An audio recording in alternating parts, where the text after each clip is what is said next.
Jaya Radha Madhava Kunja Bihari.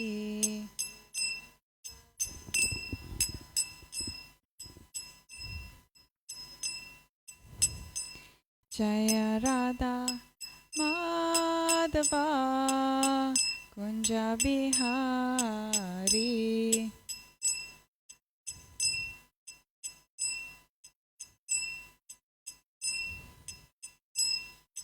Gopi Janavallabha Girivaradari.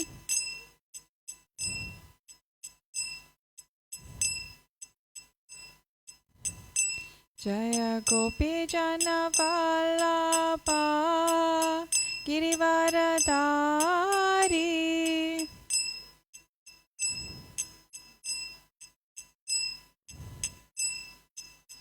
Yashodanandana Praje Janaranjana.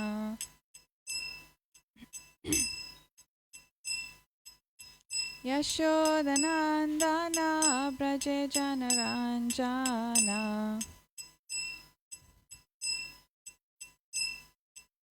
Yamunatira Vanachari.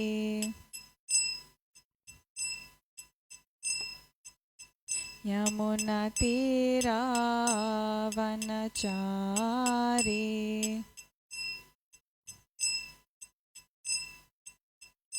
Jaya Radha Madhava Kunja Bihari.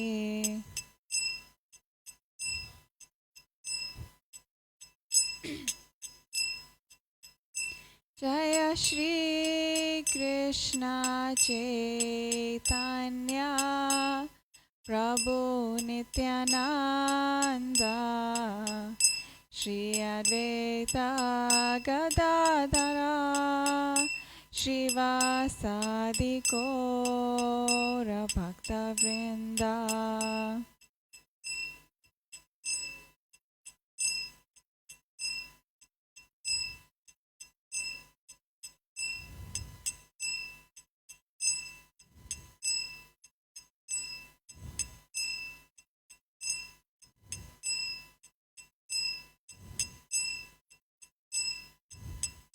Hare Krishna, Krishna Krishna, Hare Hare, Hare Rama, Rama Rama, Hare Hare.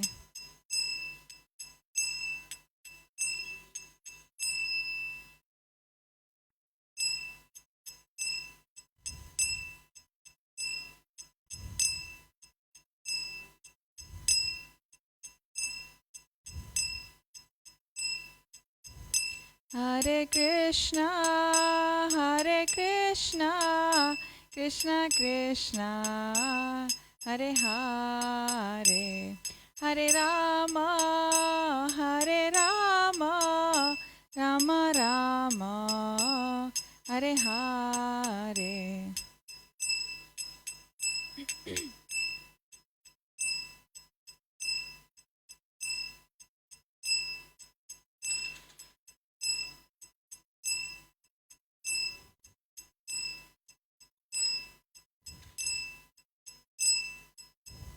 Hare Krishna, Krishna Krishna, Hare Hare, Hare Rama, Rama Rama, Hare Hare.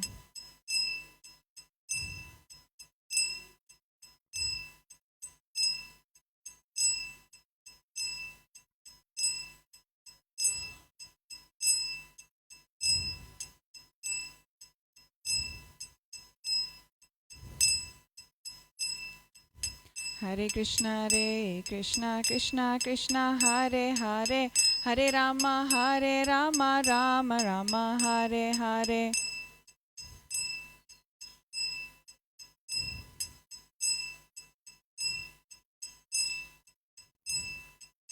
Hare Krishna Krishna Krishna Hare Hare, Hare Rama Rama Rama Hare Hare.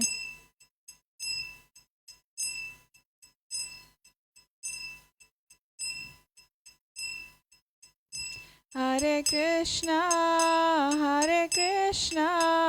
Krishna Krishna Hare Hare, Hare Rama Rama Rama Hare Hare.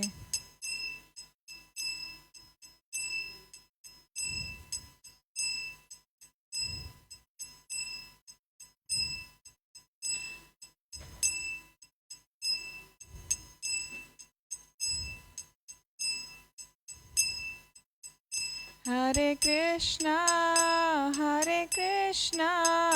Krishna Krishna Hare Hare, Hare Rama Rama Rama Hare Hare.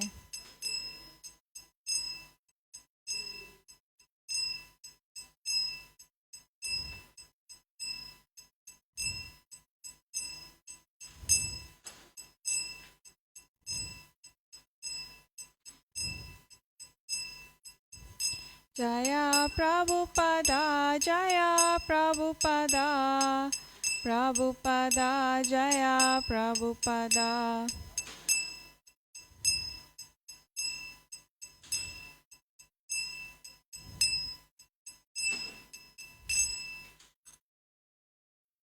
Srila Prabhupada ki jai, Harinam Sankirtan Yagya ki jai, Gaur Premanande Hari Bol.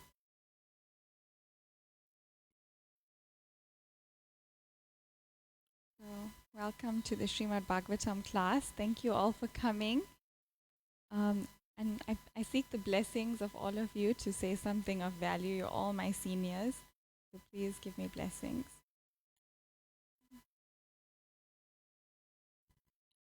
Om Namo Bhagavate Vasudevaya. Om Namo Bhagavate Vasudevaya.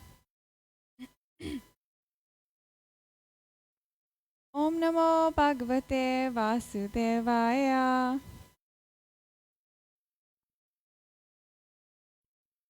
So we're reading from Srimad Bhagavatam, Canto 4, Chapter 16, beginning the chapter entitled Praise of King Prithu by the Professional Reciters.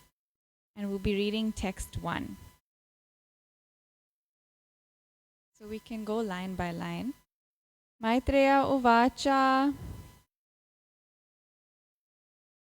Iti Bruvanam Nirpatim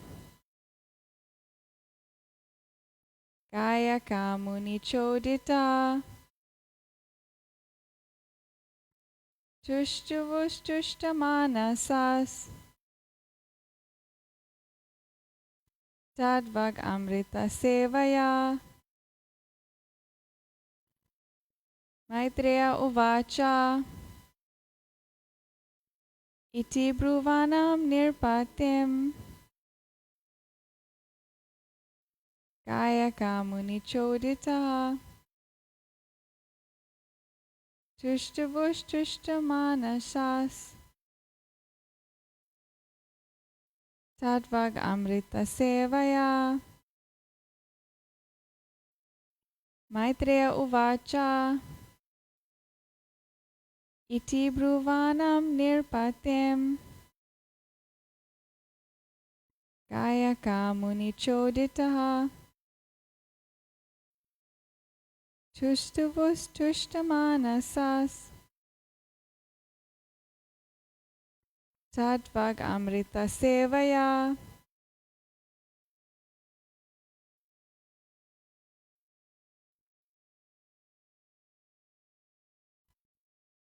Maitreya Uvacha Iti Bruvanam Nirpatim Kaya Kamuni Choditaha Tushtavushtushtamanasas Tatvag Amrita Sevaya. Maitreya Uvacha. Iti Bruvanam Nirpatim. Kayaka Muni Choditaha.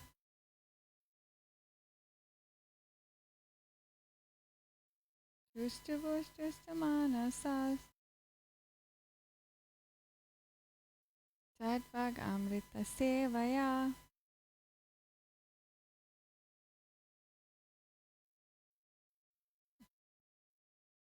Maitreya Uvacha. The great sage Maitreya said, Iti, thus, Bruvanam, speaking, Nirpatim, the king, Gayaka, the reciters, Muni, by the sages, Chodita, having been instructed, Tustuvu, praised, satisfied, Tusta, being pleased, Manasa, their minds, Tat, his, Vak, words, Amrita, nectarian, Sevaya, by hearing. Translation by Srila Prabhupada. The great sage Maitreya continued, while King Prithu thus spoke, the humility of his nectarian speeches pleased the reciters very much. Then again they continued to praise the king highly with exalted prayers as they had been instructed by the great sages. Purport. Here the word Muni Chodataha indicates instructions received from great sages and saintly persons. Although Maharaj Prithu was simply enthroned on the royal seat and was not at that time exhibiting his godly powers, the reciters like the Sutta, the Magadha, and the Vandi understood that King Prithu was an incarnation of God. They could understand this by the instructions given by the great sages and learned brahmanas. We have to understand the incarnations of God by the instructions of authorized persons. We cannot manufacture a God by our own concoctions. As stated by Narottam Das Thakur, Sadhu Shastra Guru, one has to test all spiritual matters according to the instructions of saintly persons, scriptures, and the spiritual master. The spiritual master is one who follows the instructions of his predecessors, namely the sadhus or saintly persons. A bona fide spiritual master does not mention anything not mentioned in the authorized scriptures. Ordinary people have to follow the instructions of sadhu, shastra, and guru. Those statements made in the shastras and those made by the bona fide sadhu or guru cannot differ from one another. Reciters like the Sutta and the Magadha were confidentially aware that King Prithu was an incarnation of the personality of Godhead. Although the king denied such praise because he was not at that time exhibiting his godly qualities, the reciters did not stop praising him. Rather, they were very pleased with the king, who, although actually an incarnation of God, was so humble and delightful in his dealings with devotees. In this connection, we may note that previously, in Srimad Bhagavatam 4:15-21, it was mentioned that King Prithu was smiling and was in a pleasant mood while speaking to the reciters. Thus we have to learn from the Lord or his incarnation how to become gentle and humble. The king's behavior was very pleasing to the reciters, and consequently the reciters continued their praise and even foretold the king's future activities as they had been instructed by the sadhus and sages. Om Jnana Timirandasya Gyananjana Shalakaya Chakshur Umilitamena Tasmai Shri Gurave Namaha. So we are reading about the pastime of Maharaj Prithu. So in the previous chapter, he was basically churned from the body of King Vena, who is extremely sinful. And from him, when the sages cursed him to die, they churned his body and two personalities came out. One was Bahuka, the personification of all sin, and the other was Maharaj Prithu. So Prithu Maharaj represents the ideal leader, and he's showing the example of how to be a leader in this world. And he is a Shaktiavesh avatar. He is an empowered incarnation of Krishna.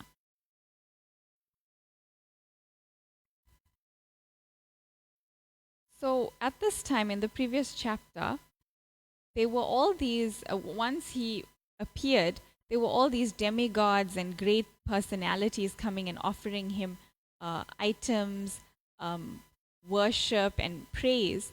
And because he had not yet manifest his godly qualities, he just appeared and he didn't do anything in the world yet that showed his godly qualities.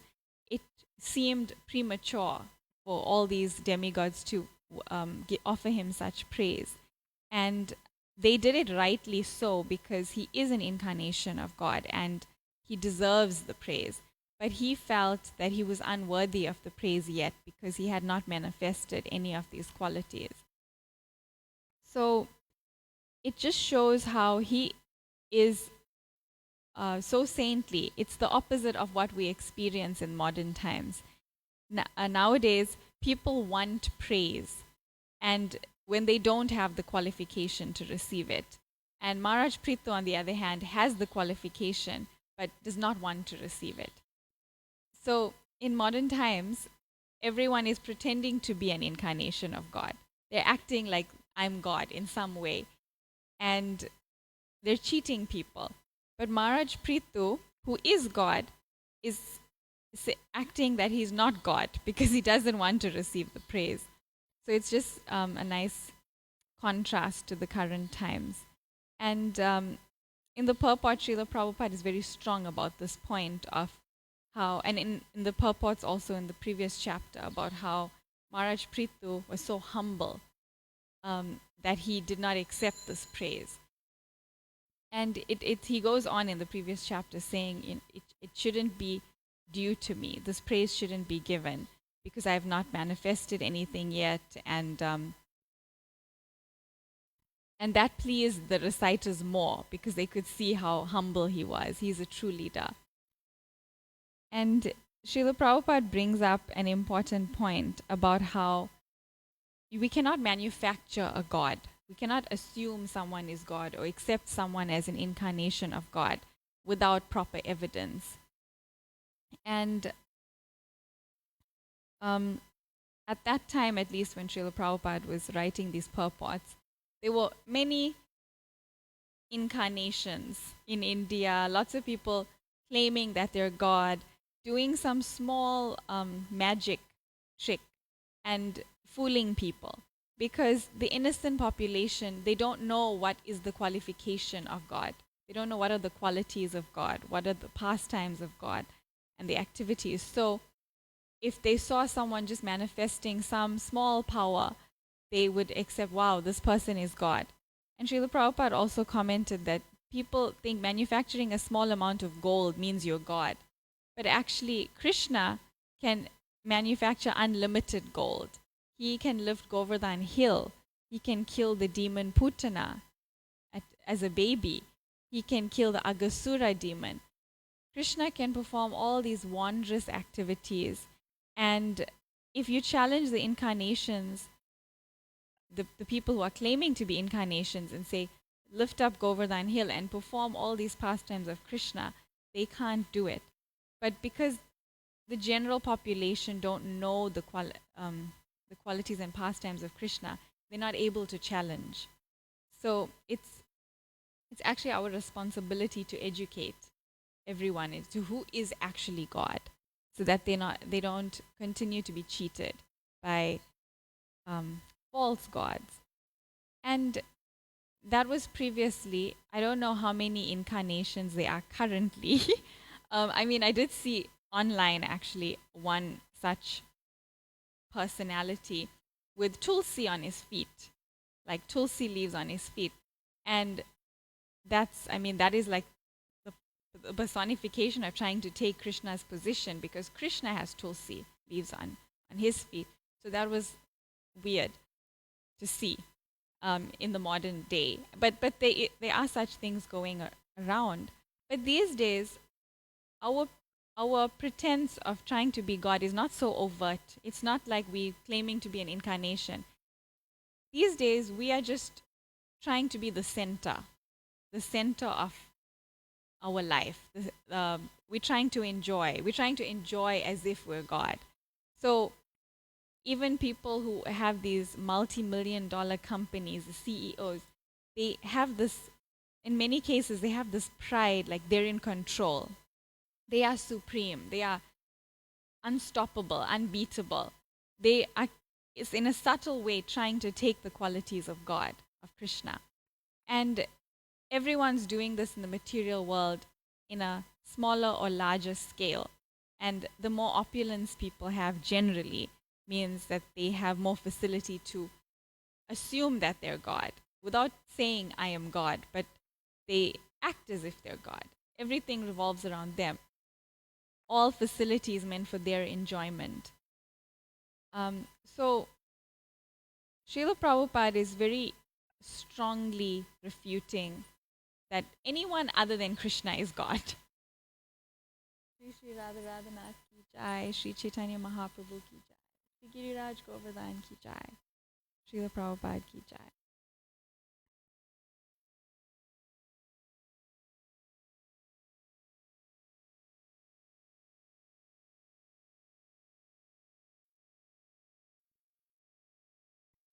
So we need to follow Guru, Sadhu, and Shastra.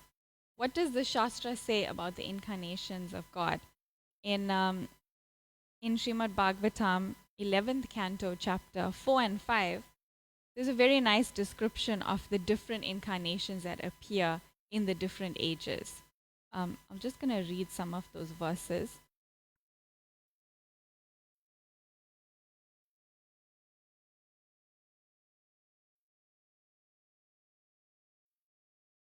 So text 20 of chapter 5 of canto 11 says, Sri Karabhajana replied, in each of the 4 yugas or ages, Krita, Treta, Dwapar and Kali, Lord Keshava appears with various complexions, names and forms, and is thus worshipped by various processes. In Satya Yuga, the Lord is white and 4-armed, has matted locks and wears a garment of tree bark. He carries a black deer skin, a sacred thread, prayer beads, and the rod and water pot of a brahmachari. People in Satya Yuga are peaceful, non-envious, friendly to every creature, and steady in all situations. They worship the Supreme Personality by austere meditation and by internal and external sense control. In Satya Yuga, the Lord is glorified by the names Hamsa, Suparna, Vaikunta, Dharma, Yogeshvara, Amala, Ishvara, Purusha, Avyakta, and Paramatma. In Treta Yuga, the Lord appears with a red complexion. He has 4 arms, golden hair, and wears a triple belt representing initiation into each of the 3 Vedas. Embodying the knowledge of worship by sacrificial performance, which is contained in the Rig, Sama, and Yajur Vedas. His symbols are the ladle, spoon, and other implements of sacrifice. In Treta Yuga, those members of human society who are fixed in religiosity and are sincerely interested in achieving the absolute truth worship Lord Hari, who contains within himself all the demigods. The Lord is worshipped by the rituals of sacrifice taught in the three Vedas. So it's described that in Satya Yuga, the people were completely Krishna conscious, and in Treta Yuga, they were not automatically Krishna conscious, but they were inclined, very much inclined and naturally attracted to Krishna consciousness. But they needed to be perfected through the performance of Vedic sacrifice. In Treta Yuga, the Lord is glorified by the names Vishnu, Yagya, Prishnigarbha, Sarvadeva, Urukrama, Vrishakapi, Jayanta, and Urugaya. In Dwapar Yuga, the Supreme Personality of Godhead appears with a dark blue complexion, wearing yellow garments. The Lord's transcendental body is marked in this incarnation with Srivatsa and other distinctive ornaments, and he manifests his personal weapons. My dear King, in Dwapar Yuga, men who desire to know the Supreme Personality of Godhead, who is the supreme enjoyer, worship him in the mood of honoring a great king, following the prescriptions of both the Vedas and Tantras. Obeisances to you, O Supreme Lord Vasudev, and to your forms of Sankarshan, Pradyumna, and Aniruddha. O Supreme Personality of Godhead, all obeisances unto you. O Lord Narayana Rishi, O Creator of the universe, best of personalities, Master of this cosmos and original form of the universe. O Supersoul of all created entities, all homage unto you. So this is describing Lord Krishna, this Dwapar Yuga incarnation. And then Kali Yuga is mentioned. O King, in this way people in Dwapar Yuga glorify the Lord of the universe. In Kali Yuga also people worship the Supreme Personality of Godhead by following various regulations of the revealed scriptures. Now kindly hear of this from me. And this is the famous verse. Krishna Varnam Tvisha Krishnam Sango Pangastra Parsadam Yagye Sankirtana Praye Yajanti Hi Sumeda Saha. In the age of Kali, intelligent persons perform congregational chanting to worship the incarnation of Godhead, who constantly sings the names of Krishna. Although his complexion is not blackish, he is Krishna himself. He is accompanied by his associates, servants, weapons, and confidential companions. And then there's a further description in the next verse. My dear Lord, you are the Mahapurush, the Supreme Personality of Godhead, and I worship your lotus feet, which are the only eternal object of meditation. Those feet destroy the embarrassing conditions of material life and freely award the greatest desire of the soul, the attainment of pure love of Godhead. My dear Lord, your lotus feet are the shelter of all holy places and of all saintly authorities in the line of devotional service, and are honored by powerful demigods like Lord Shiva and Lord Brahma. My Lord, you are so kind that you willingly protect all those who simply bow down to you with respect, and thus you mercifully relieve all the distress of your servants. In conclusion, my Lord, your lotus feet are actually the suitable boat for crossing over the ocean of birth and death, and therefore even Lord Brahma and Lord Shiva seek shelter at your lotus feet. O Mahapurush, I worship your lotus feet. You gave up the association of the goddess of fortune and all her opulence, which is most difficult to renounce and is hankered after by even the great demigods. Being the most faithful follower of the path of religion, you thus left for the forest in obedience to a Brahmana's curse. Out of sheer mercifulness, you chased after the fallen conditioned souls who are always in pursuit of the false enjoyment of illusion, and at the same time engaged in searching out your own desired object, Lord Shyamasundar. So these verses describe Lord Chaitanya, the description of the incarnation for Kali Yuga. So if one reads the scripture, we actually know, we can see who is an incarnation and what the incarnation is meant to do in this world. But without such knowledge, most people would accept anyone as an incarnation. And another reason that generally people are confused is because of the lack of a bona fide spiritual master, because it's Guru, Sadhu, and Shastra. So we have to read the Shastra, but of course the Shastra is not easy to understand on its own. So we need to hear from the Shastra under the guidance of a spiritual master. And this is another thing where people are being cheated, because nobody knows who is a bona fide spiritual master. So it's also up to us to educate on what that means. What is a spiritual master? Srila Prabhupada says in this purport that spiritual master is the one who follows the instructions of his predecessors, namely the sadhus or saintly persons. So the first qualification of a spiritual master is that he must be in the disciplic succession leading to Krishna. He cannot be a self-made guru. Like these days everyone is self-made. But a bona fide spiritual master must follow the instructions of his guru. And his guru must also be a bona fide spiritual master who is following the instructions of his spiritual master.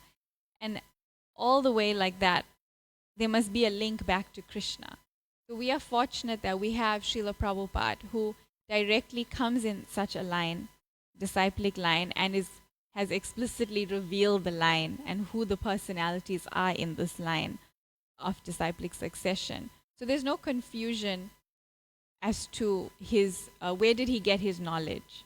What is he teaching us? Did he just make everything up?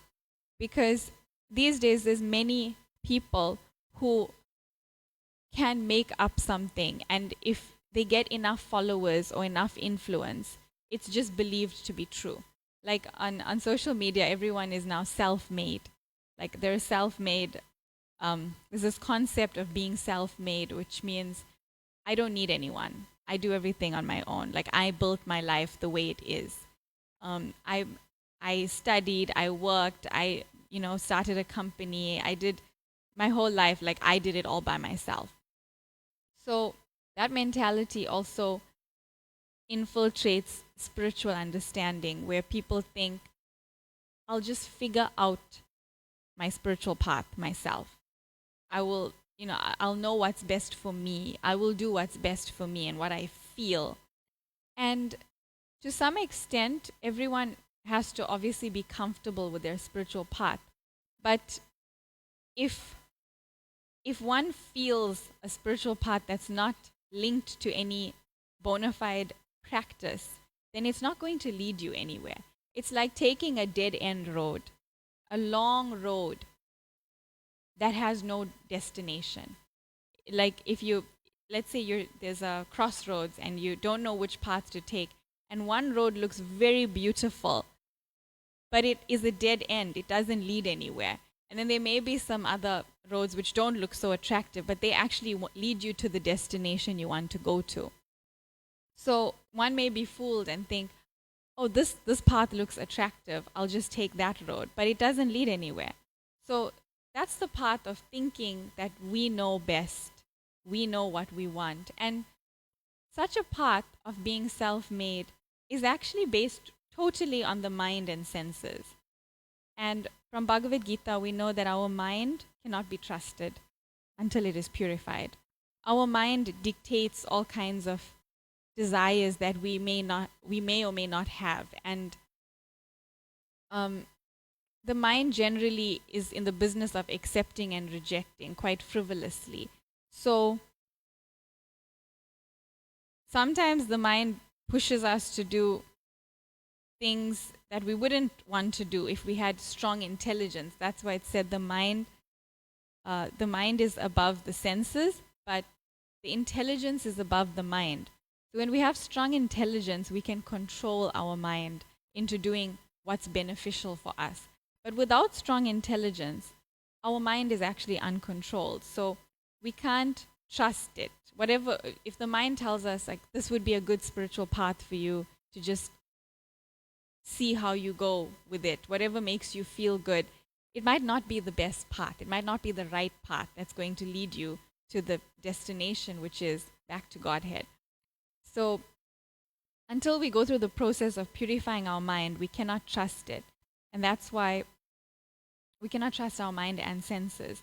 And that's why doing a path that feels good because someone who does not have a bona fide spiritual master told you to won't actually lead anywhere.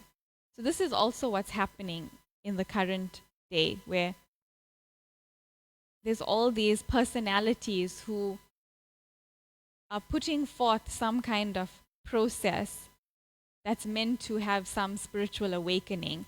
And it may get you somewhere, but it won't take you to the final destination directly. It may be a stepping stone to the final destination, but if they don't have a spiritual master that leads all the way back up to the Supreme Personality of Godhead, then where is their knowledge coming from? We see this on social media all the time. It's not just swamis, it's just people who have some process of meditation, mindfulness, some technique that's meant to improve our life. And it can externally and materially improve our life to an extent, but we can't substitute that for spiritual understanding, for deep spiritual absorption and understanding. So that, so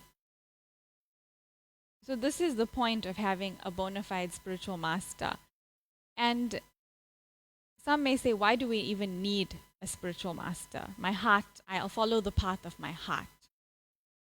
But if someone was doing a surgery on you, you'd want them to have studied. They can't just start operating on you because they think they know something about medicine or surgery.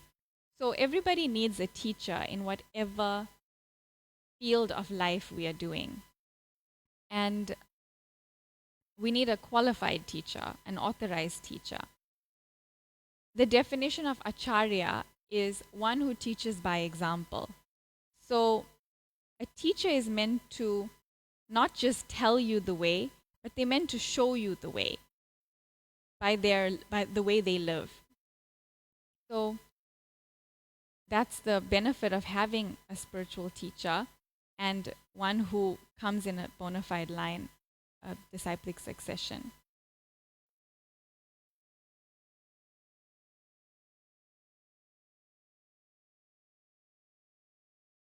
And then there's the sadhus.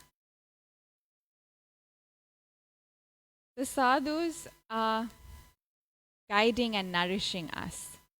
So we have our spiritual master, we have the Shastra, and then there's all the other sadhus who are also following the path and who have their own spiritual masters and who are also following the Shastra. So those three things must always be in alignment. All spiritual topics will be validated by Guru, Sadhu, and Shastra. So another part of this purport that I thought was interesting was about how Maharaj Prithu dealt with the reciters. It says that he was very humble and delightful in his dealings with the devotees. And it says that he was speaking in a pleasant mood. And Srila Prabhupada says, we have to learn from the Lord or his incarnation how to become gentle and humble. So I took this as a very nice example and meditation in our dealings with each other. I think it follows a little bit like the Bhagavad Gita verse on the austerities of speech, that we should only speak things that are truthful, pleasing, beneficial, and not agitating to others, and regularly reciting the Vedic literature. So Maharaj Prithu dealt very gently with others. And that's also a mark of a saintly personality, that they're gentle in their dealings. They're not harsh, or even though they're strong and strict, they're not harsh. They're not hurtful. They're gentle and they know how to deal appropriately with the different levels of people around. So that was also quite instructive to us of how he humbly refused the praise, but still very mellow and gentle in his dealings. And the point about him refusing the praise is actually the biggest lesson we can learn, because we love to be praised. We love it when people are glorifying us and telling us how wonderful we are, even if we really don't have the qualities they're talking about. And here, Maharaj Prithu has those qualities. They just haven't been externally manifest yet. But he is just gently refusing the praise. Not in an attached way, in a very detached way, like this. Like, he doesn't need the praise. A lot of us need that validation from people. We need constant reminders and constant encouragement and constant support. But he doesn't need that because he's the Supreme Lord. He's completely detached. He can just not accept praise, and it doesn't mean anything. It's not going to make him elated when he receives it, nor is he going to be discouraged when he doesn't receive it. So that's also our lesson, because in Bhagavad Gita it says that we should be equipoised in praise and honor and dishonor and all of that. So that's also instructive. I'll end here and leave some time for questions or comments from people. I'm hoping that others will have something to share, because everyone here is senior to me. So please share something, some comment,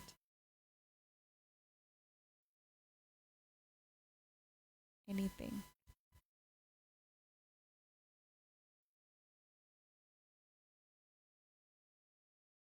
If there's nothing, we can end. Grantaraj Srimad Bhagavatam ki jai, Srila Prabhupada ki jai, Gaur Premanande.